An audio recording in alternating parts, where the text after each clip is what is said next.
ಅನ್ನದಾತನಿಗೆ ಕನ್ನವ ಹಾಕಿದ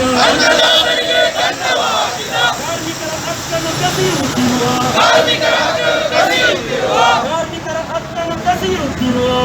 ಹಿಂಪಡೆಯಲಿ ಕೃಷಿ ವಿರೋಧಿ ಕಾನೂನು ಹಿಂಪಡೆಯಲಿ ರೈತರ ಹೆಸರಲ್ಲಿ ಪ್ರತಿಜ್ಞೆಗೈದು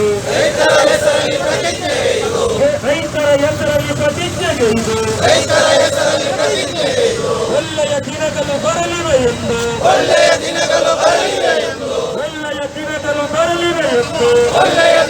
ಬರಲಿವೆ ಎಂದು ಕೆಟ್ಟ ಮಸೂದೆಗಳ ಜಾರಿಗೆ ತಂದು